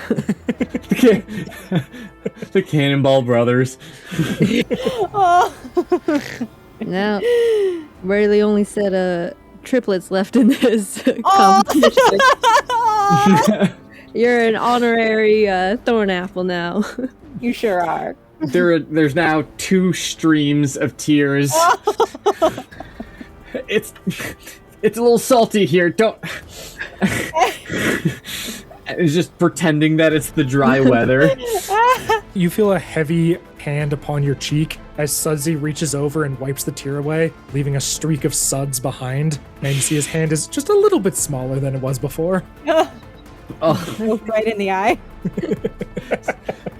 Sudsy, we're lucky to have you too, bud. Also, shout out to Sudsy. This guy has been running at the pace of a racehorse. Yeah. Sullivan Savan really did a great job building this guy. If only he'd lived to work out the last few kinks. It's a shame he died. Mm-hmm. A real savant of soap alchemy. I hope history will remember him as such. That's the genius madman he was. All right, y'all. There's only 2 more thingies in front of us. What do we got? We got 2 more sabotage gambits. Let's make them spectacular. Our plan's been working flawlessly, I might say, so far. Yeah, we're really good at this. We're almost at that turtle. So I have a lot of rope. You do have 100 feet of rope available I to have you. 100 feet of rope. I'm wondering if in this time we each fashion a lasso. Just in case. Yeah, I like this. let's do it. Like, I think if I toss, like, let's say 20 feet back to Jimson, who is not on a horse or piloting the cart. I'm on it. You know what? Regardless of what they say about you, Jimson, I always admired your handicraft, your propensity for tying rope. And they are saying things about you, Jimson. What are they saying about my rope skills? Horrible, nasty, barbarous things about you. Oh, I like channel my anger into making the most intricate like rope net. Rage fueled. Yeah. Rage-fueled crafting. Yeah, I'll show them. The thing I'm gonna miss about our cart the most is all those flower pot macrame. Well, Jimson will make more. He's so fast at it. What do I roll to make a rope net? You give me a sleight of hand roll. Everyone who's making a rope tool. That's a 4. Excellent. 16. I have a plus 10 in sleight of hand, so my awful roll of 6 is made up for That's by my good. cat-like reflexes. Not so awful. Ooh. And Oleander? I'm still driving. Am I allowed to do macrame while I drive? I'll say it's like takes you a little longer, but you can make it work. Oh, I'm rolling so well tonight. Let's say Jimson gets frustrated with his rope and switches spots with Ollie so she can Nice. fix it for him. Thanks, buddy. That's going to be a dirty 20. Amazing. Yeah, you tie off a wonderful lasso. Jimson, you look over at Jimson, who's made like a net, and it looks just like a coil of rope, and you're like, oh, buddy. And the race carries on. We'll say you cross the desert. There's no major incidents. You see off in the distance like a sinkhole opens up, but it's far enough away from you. You don't even just sweat it. You see a couple of these teleporting spiders crawl out of it, and you're like, not our problem. You see a worm crest in the distance, one of those big dune worms, and you're like, no big deal. It's all like 2 miles away, and you cross the desert with no incidents. It's easy, in fact. You could be hubristic if you wanted, but who cares? You're off into the sweetbark rainforest. Moisture enters your lungs. Well, nope, that'd be pneumonia. Moisture enters the air around you as the salt desert behind you gives way to this lush rainforest. You hear birds and monkeys, and Oleander, it is overwhelming. They're like, I'm a monkey. Are you okay? Do you wish to be imprisoned? Hello, brother. Should we free you? Hey, brother, what has happened to you on this day? And he's like, no, it's fine. I want to be in the cage. My destiny is ahead of me, not behind me. The parrot's like, I'm a bird. I am also a bird. And you're like, gosh, I hate this spell. This spell is so terrible. Oh, no. I love this spell, because if I may jump in, I'm going to open the cage and take Monkey out. And I'm going to say, I believe, my friend, that it is your moment. Are you ready? I don't know. Right. Okay, so here's what I was thinking that you would intuit, because I thought it was so obvious. You are going to go up into these trees. You're going to arrange a cabal of monkeys, and you are going to, as a group, attack a vehicle and overturn it and then cause havoc in that vehicle. How's that sound? Do a little bit of organizing, community organizing, meet some friends, build some connections, and then cause some carnage. I thought I would die in a blaze of glory, not as a community organizer, but I think community organization is one of the most valuable things we can do in a functioning society, and it would be an honor to die as a community organizer. And he jumps out of the cage, springs off your head, up into the trees, and you hear, "Come with me, brothers! We are going to organize a protest!" I just took care of that cart, guys. Don't even worry about it. We're in second place now. Jimson, you're piloting, so I'm going to need a piloting check from you as you're whipping through these massive cinnamon trees. You see that some of them have the bark peeled away, and you see like this brown, earthy color. It smells fragrant and vibrant. Oleander, you hear in the distance, "I am a panther, and I will eat the protesting monkeys." And the race continues. Give me that driver check, please. Yeah, that was a nat 20 plus 2. You catch up with the other racers. but it's not because you go particularly fast. You manage to avoid hitting any trees. Vines are like whipping past you. You're ducking under these low branches, though you don't have to duck far. Let's be real. And you make it through. Sudsy is brushing up against these big leafy plants and leaving little flecks of bubbles on each of them as he runs past. And you catch up with the other drivers, but it is because you hear the chattering of 1,000 monkeys, whereas Oleander, you hear organized chants. And you see that the other wagons have stopped as there is a picket line blocking the racetrack, and all the other 2 racers have just come to a complete stop, and the monkeys are saying, "No more racing until we get bananas. We want bananas. We don't want races." And I Am a Monkey is like, "Okay, we probably should have worked on this better, but you know what? Hey, in a world of chariots called yes and, it's hard to come up with protests without much notice in advance. So we want bananas." And the other drivers look at you and they're like, "What the hell is going on here? This is crazy." They've got signs. They have signs. And megaphones. I love that the monkeys come together and they're like, "We need to fight the spending of this island nation for lavish races for monkey food security." Shout out monkeys. Somehow we always get some food security in these episodes, and it's never planned, but it's always perfect. It comes around. These animals are truly a bright spot in the world of Zab. They really are. And I'm going to say the other drivers like get off and they start to stretch their legs and open up some like saltines, and they're just munching, drinking some electrolytes. Can we go through? No, this is a protest. You can't pass our. Are you a scab? Are you a scab? Bring us bananas, and then maybe you can pass. This is so the picket line has stopped 3 race carts. Yes. Oh wow, this was exceptionally effective. Okay. Ollie, what are their demands? What are they asking for? Oh, I'm the only one who can speak to the monkeys. Oh, this is a massive advantage. Okay, everybody huddle up. I don't want everybody overhearing. It's true, because we see 1,000 monkeys just screaming at us angry. What do they want, Ollie? What do they want? Bananas! They want, don't tell anybody. They want bananas. I have a horrible idea. That's the best kind. So, if you can engage in some kind of dialogue between the other racers and the monkeys, I have 2 pits on my patches.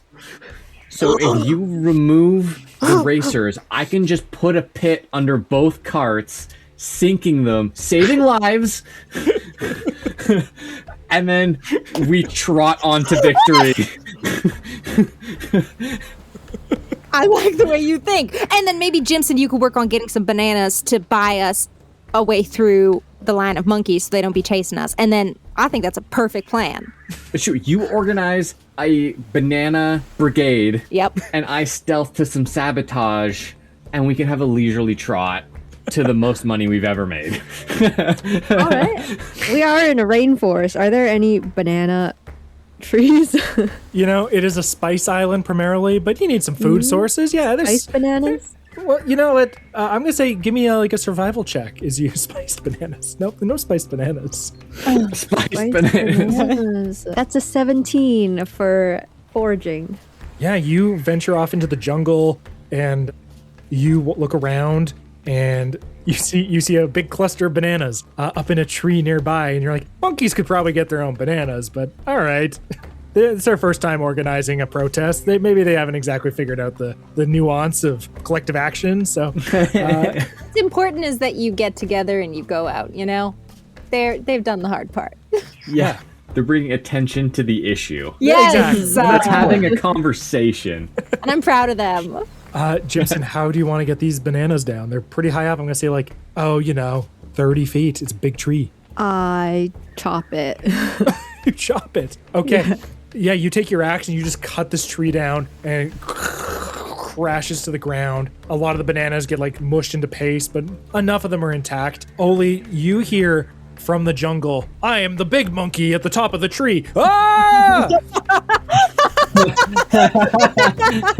And Jimson comes back with a massive cluster of bananas while this is happening, Zyzyx, you look at the two black holes on your shoulder pads of this, or like the shoulders of your robe, and you look at those two wagons, the diamond turtle shell, the diamond shell, and the white spider, and you try and sneak up, I guess? Yes, I reckon? Yeah, absolutely. Okay, give me a stealth roll.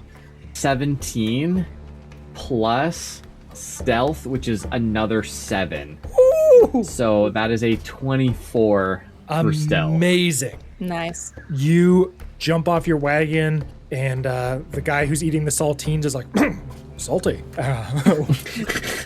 And you slip past him, and one of the other drivers, this kobold, is like, geez, boss, how long do you think this thing is gonna take? And he says, as long as it needs to. We need to hear their demands and make sure they get some bananas.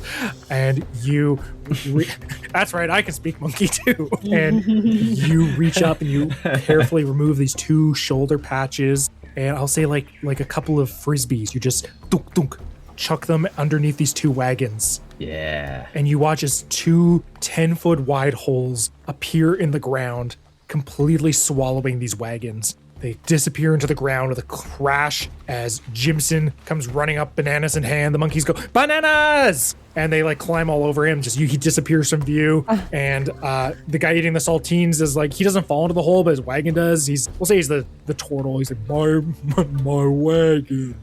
And the three of you are like, gotta go. You jump on your wagon and you take off, ripping out of the jungle.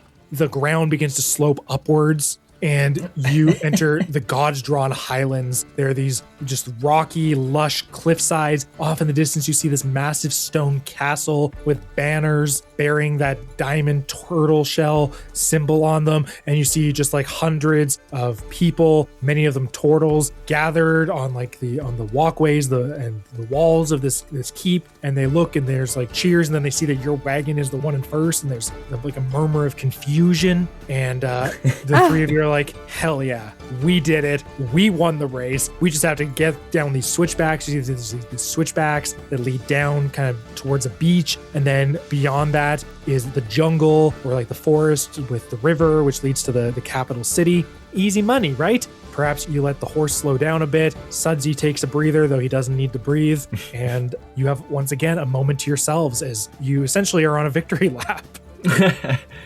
I spy with my little eye something that is green. Oh, is it the word of the day, Pin? No, but it was a turtle. Oh! Yeah. Wait, I'm not supposed to tell you yet. Darn it. As you say turtle, you hear a cheer emerge from the castle. And then it fades to, like, once again, confused muttering.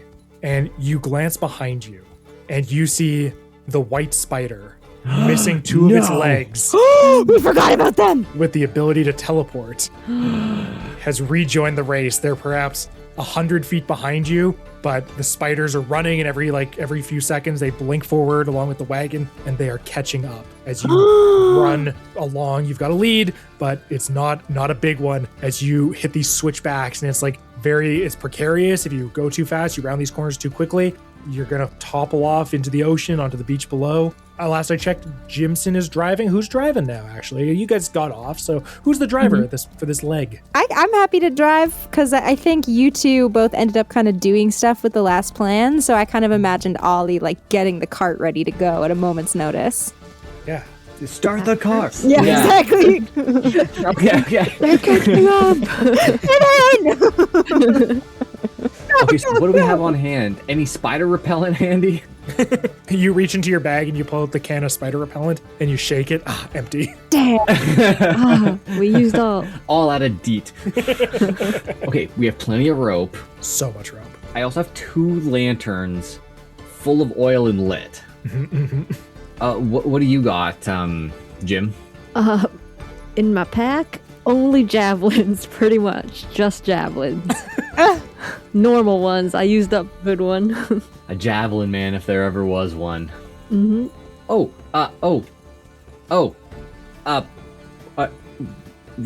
What was your special item that we traded the oil for? Like a belt of dwarven kind, I think. What does that do? What does that do? Well, first off, you know Dwarvish. your constitution increases by 2 to a maximum of 20. At the beginning of each day, you have a 50% chance of growing a full beard or a thicker beard if you already have one. Nice. And you also have an advantage on persuasion checks made to interact with dwarves, which I envisioned a world where that might be beneficial with the dwarf wagon, but it wasn't necessary because you got past the column, no problems. Excellent. Well, I say we should drop everything this cart has. It still has a spike trap and what does it have? The dust thing? Oh my gosh. Oh, yeah. Yes. Yes. The dust, the dust sheet, the sheet of metal that causes the dust and the spikes.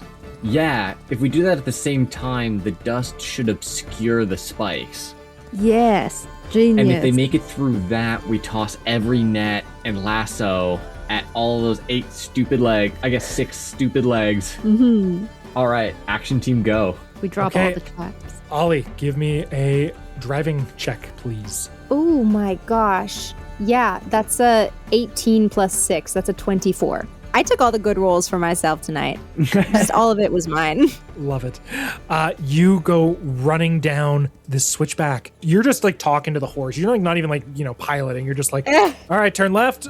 Now turn right. Now turn left. Okay. Yeah, I'm like whittling a turtle. Feet up on the dash. And as the white spider gets closer, I'll say one of you slams the button, the other pulls the lever. It slows you down a bit, which honestly for this part of the ride, not too bad. And you drop these spikes and there's a bunch of dust that kicks up. It slows you down, but you keep on. And after a little bit, you maybe push the lever back into place and it retracts the duster. There's probably a better name for it, but it's called the duster now. Yeah. And you continue along and you hear a crash from within the dust cloud as those spikes find their mark and the glass structure shatters and you make it down to this beach and it's like packed sand and you're running along it. Sudsy looks at the ocean and says, he doesn't like it. And you continue along, sand kicking up behind you in big clouds. And you look back once more and you see a dragonborn with 4 kobolds on his lap riding atop one of these spiders.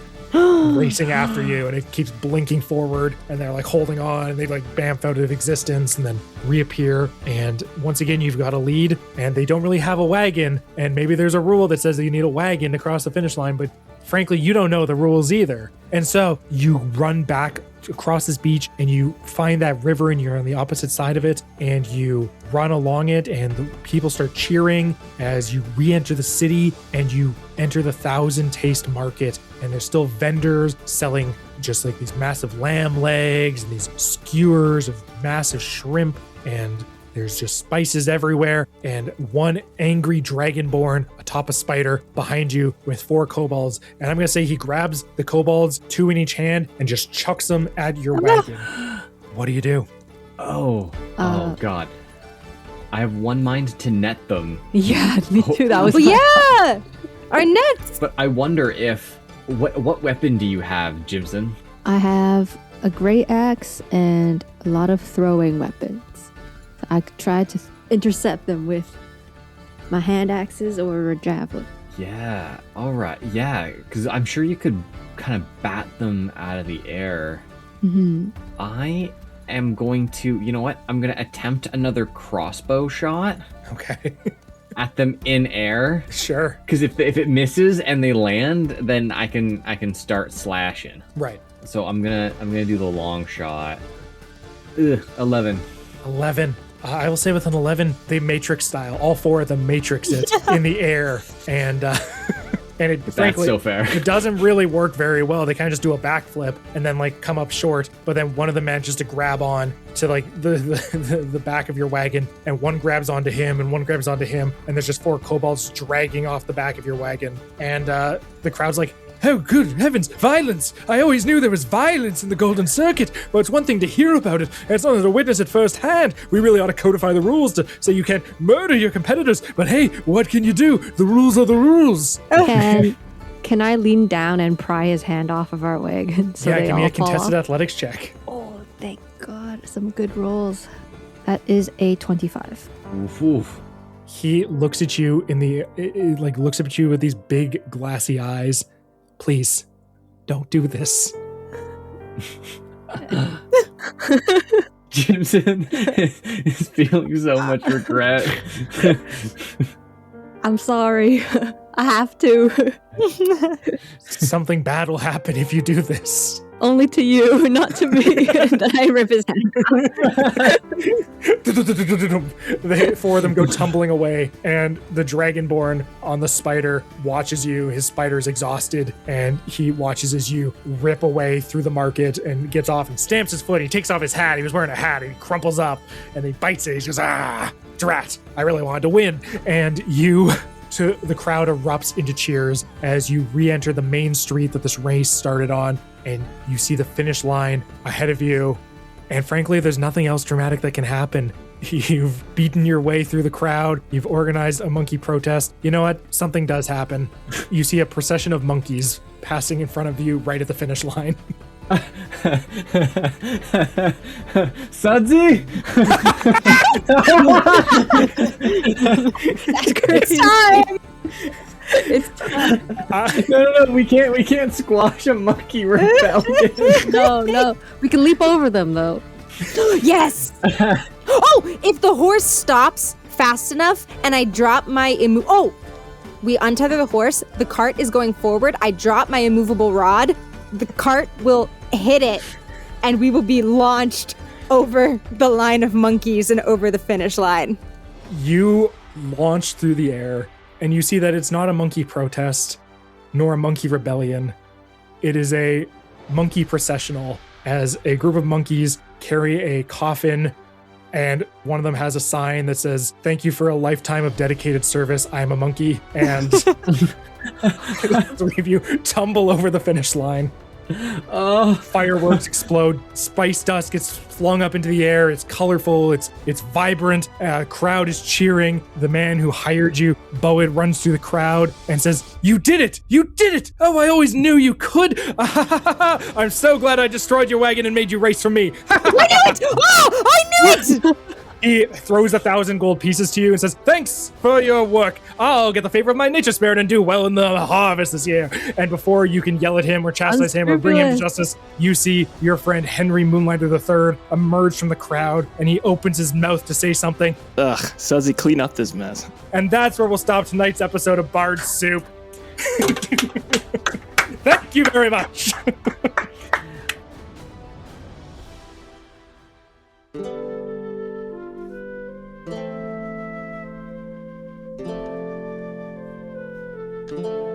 Nick, thank you so much for joining us for this Podcasthon one-shot. It's been amazing having you, and I'm hoping we can kind of just talk a bit about the Ottawa Food Bank and food insecurity and the state of affairs in 2026. Absolutely, yeah. Thank you so much for having me back. It's a real honor. It's an honor for us.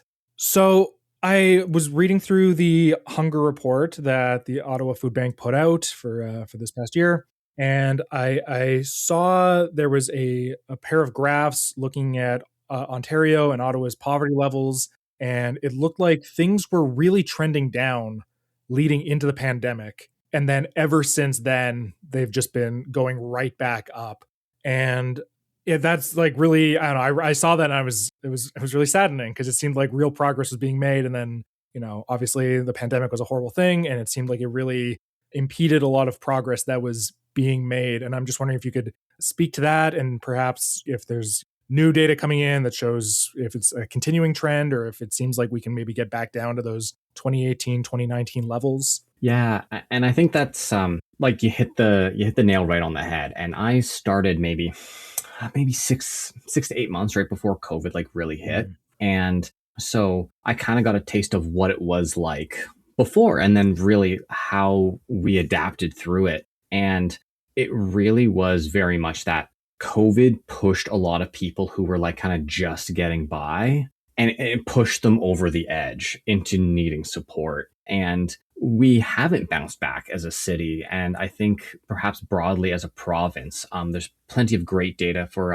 Feed Ontario and Food Banks Canada as well that I encourage everybody listening to go and check out as well. They're incredible organizations that also support us. And it's rough. I mean, back in the day, I was in the warehouse and I could pack all the orders for all the food banks across the city myself. And I'm not a big fella. I'm not, I was only working full time. It's not like I was pulling ridiculous hours, and we've exploded as an organization. I mean, back then, I think we were a staff of maybe 30 or 35. We're now a staff of more than 60. Need has increased. Visits have increased more than 101% since the 2018-2019 fiscal year. I just double checked it on my other screen. And we felt that immediately. And it was really sustained. We started a program which would do home deliveries, obviously, because it would bring the food right to people and kind of get around some of the health issues of maybe going to the local food bank. And very quickly, that became incredibly expensive. And obviously, COVID didn't go away.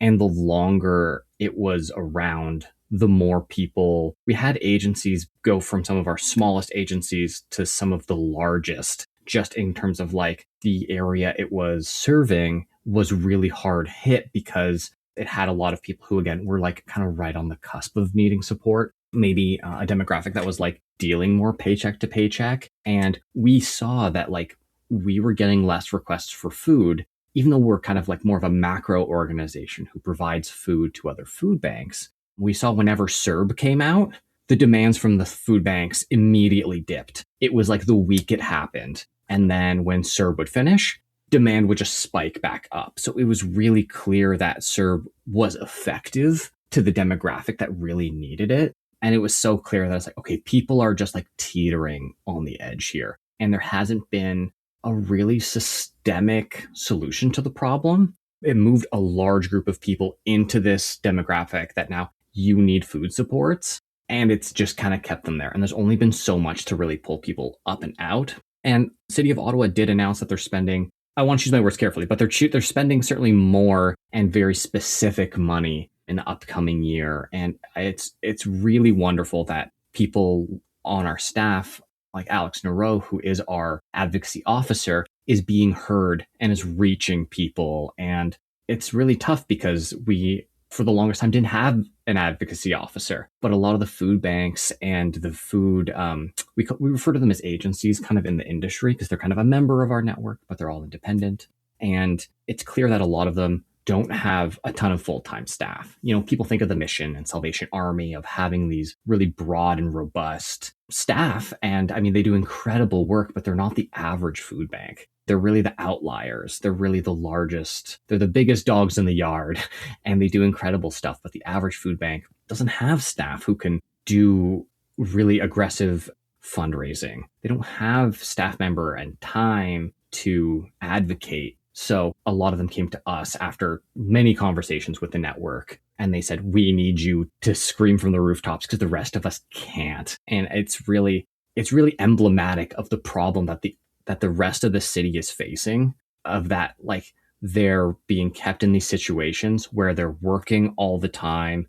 They're still barely paying bills. They barely can afford to eat. And they don't have time to go out and be like, there's a problem here. And it's really silent. You know, it's not all, people really think of like, you know, King Edward Street. And that's where the problem is in the city. And we support almost 100 food programs across the city. And that's from east to west, north to south. There's not a neighborhood that isn't supported by these programs, but the numbers haven't dropped. And COVID was really an inciting incident of just, we're pushing folks over the edge, and too bad now things are just more expensive. I mean, tariffs don't help, but what can you do?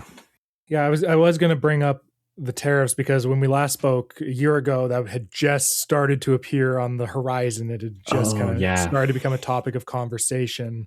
It's really amazing how much has changed in a year. There's new federal government. The tariffs, of course, are in full swing on a kind of an ongoing thing. And I guess I want to talk about both of those things, but maybe we could start with the tariffs. And yeah, is that just that, like, it seems like that's a contributing factor, maybe not the largest contributing factor to this increasing problem, but how have you seen that impact people's food insecurity over the last year?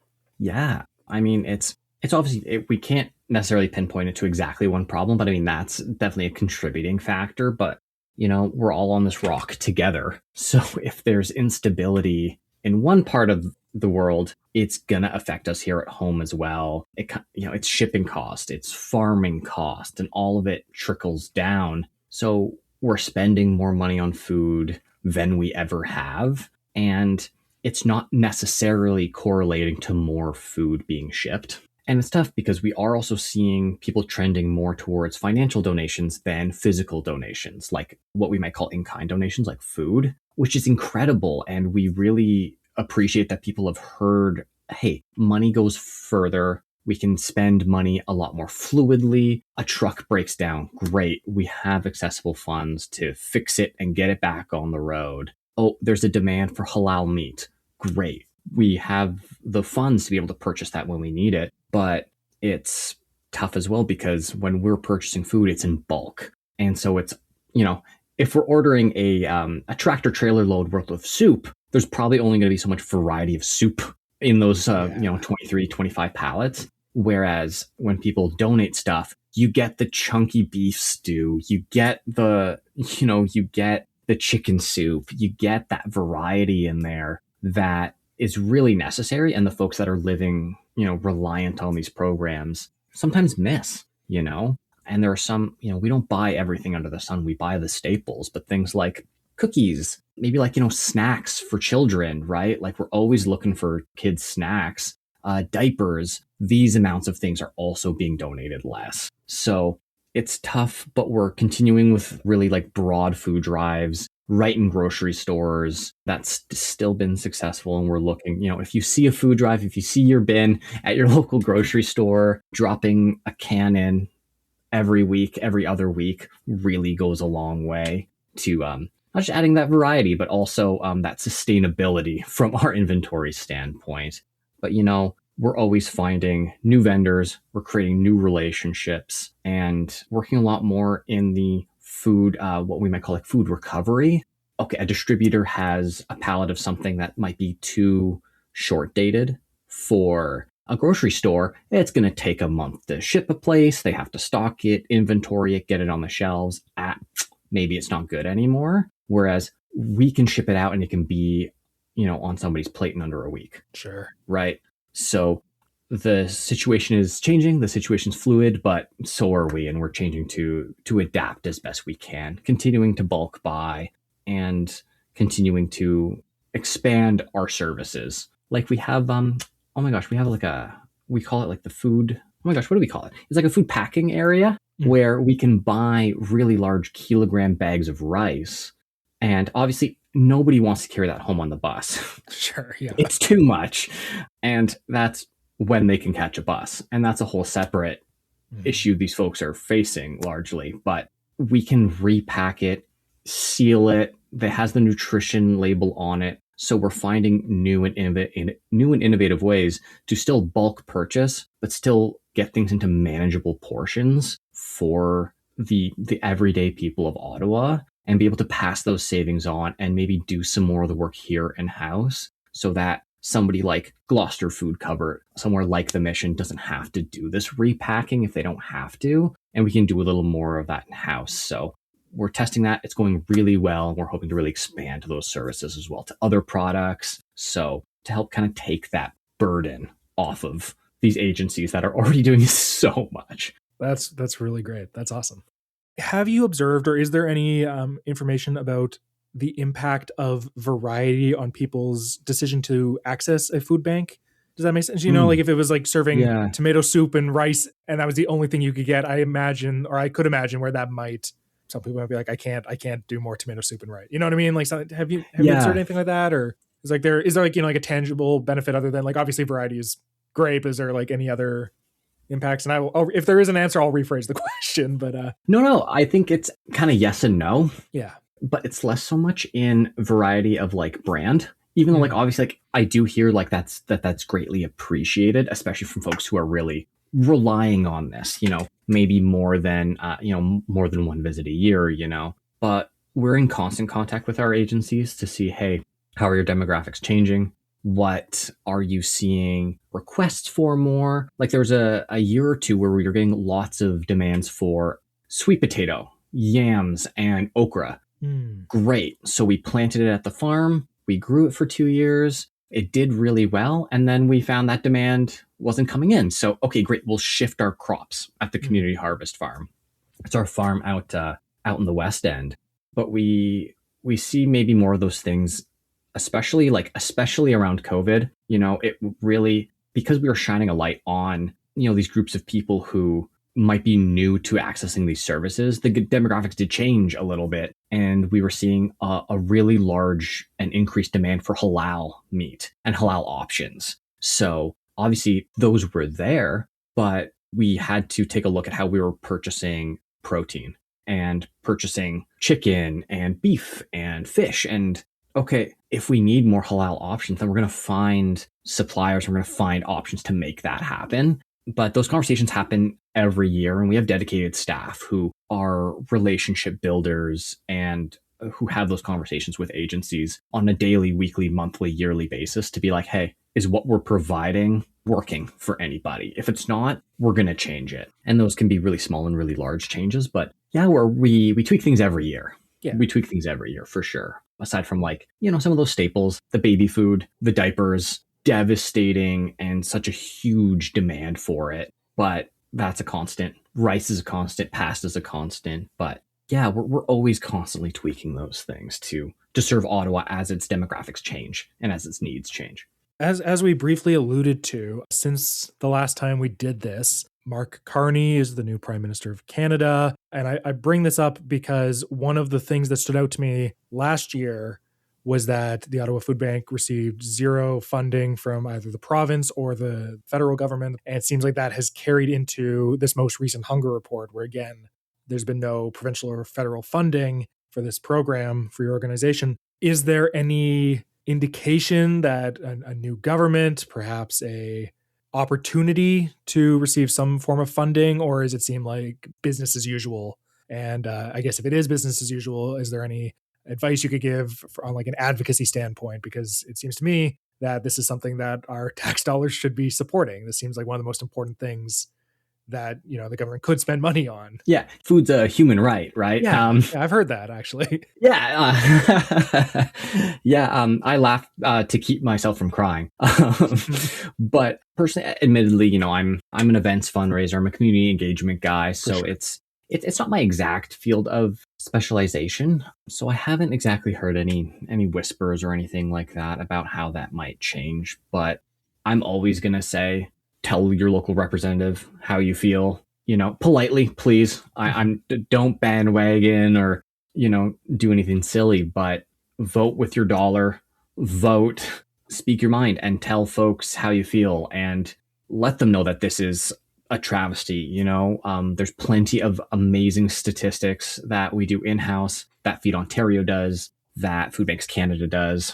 So, if you can't contribute with your money and you can't buy food or you can't give us a monthly donation, that's totally fine. One of the best things you can do for advocacy is to tell other people about it. I repeat this all the time in school as well, because I have a lot of kids, both in elementary school and, teenagers in high school who are like, okay, but how can I help? I don't have a job yet. And it's like, have this conversation with your parents, have it with your friends. Food insecurity affects everybody, and it can affect anybody. All ages are affected, all creeds, backgrounds, demographics of people.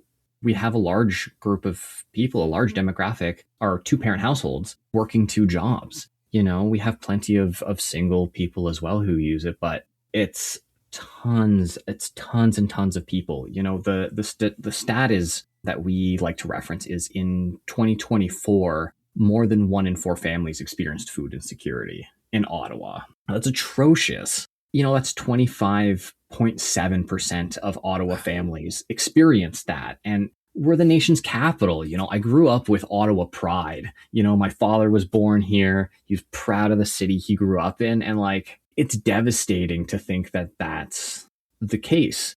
Yeah. There's a story I like to tell where we have a supporter, and obviously we're not using her name. We'll call her Jen. She organizes a food drive for us very regularly, at least used to.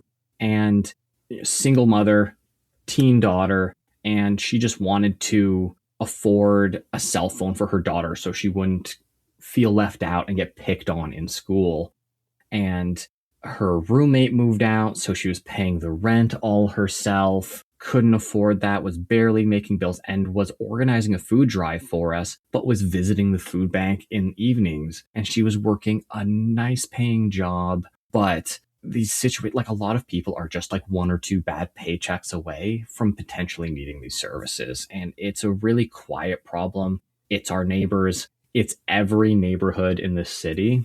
So I just implore people to have these conversations, and let's not normalize this happening in Ottawa, right? There's no shame in it, but we can't normalize this large amount of people in our city using these services without those systemic supports in place. You know, the Ottawa Food Bank for more than 40 years has provided emergency food supports, but food insecurity rates are just continuing to rise. Like even from last year to this year, things aren't getting better. Like we're finding more people to support. We're finding better and new ways to support people, but we shouldn't have to. Yeah. I'd love to work myself out of a job. Even though I love my job, I'd love to not have to fundraise for something that shouldn't be a problem. So, you know, tell your officials how you feel, vote with your dollar, and talk to people about this. If you can organize a food drive, awesome. If you can't, contact us. Let us know you want to get involved. Yeah.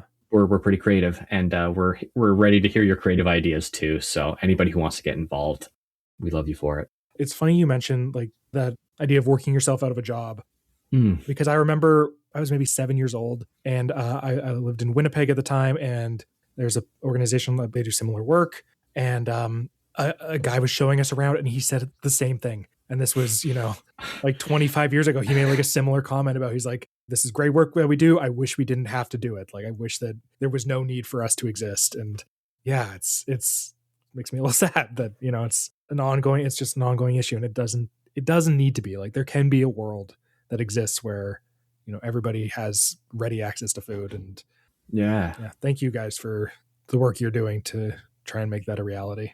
Oh, I mean, our absolute pleasure. Anything anybody does helps. A can a week. It sounds real silly. $5 a month. That sustainability goes a long way. We have an events calendar on the website, which is up to date with cool events other people are doing in the community. If somebody wants to run an event for us, they want to run a food drive, we have plenty of resources. My team's definitely the one to reach out to. We're events@ottawafoodbank.ca. Please, anybody feel free to reach out. We're happy to support in any way we can. And I really appreciate opportunities like this, because there's only so many opportunities we really have to have a platform. There's thousands of volunteers and thousands of staff members in this city alone. And we're not a big city. You know, my wife's from the GTA, and she's like, this is a really small town. And we're still always staggered whenever the numbers come out, and she reads them over with me. She's like, this is devastating for a city this size. And it's true. I mean, last year saw more than 588,000 visits to food banks. And still, just like last year, 37% of the visitors are children and youth under the age of 18. Like, this is one of the highest, if not the highest, food insecurity in the province. Like, how is that not embarrassing? You know, how is that not just like keep you up at night? Yeah, no, it's terrible. Yeah, but I again really appreciate opportunities like this to be able to speak about it. I'm sure it's probably the theme of the day is we truly are all part of the solution, and we can all do something about it. Small or large, young or old, everybody can make a difference about this. Whether it's having conversation, running a food drive, picking up a can at the end of your groceries, everybody can be part of the solution. And I really appreciate anybody who wants to reach out, anybody who supports, even just having a conversation. It really goes a long way. And I really appreciate the opportunity. Yeah. Thank you so much. Thank you, Nick. We really appreciate you coming on, and so much respect for you and everything the Ottawa Food Bank does. And keep it up. Keep it up. One year, you won't need to talk to us anymore, and I'm can't wait. But until the meantime, it's always a pleasure getting to speak with you. Oh, very awesome. Thank you so much. Always a pleasure.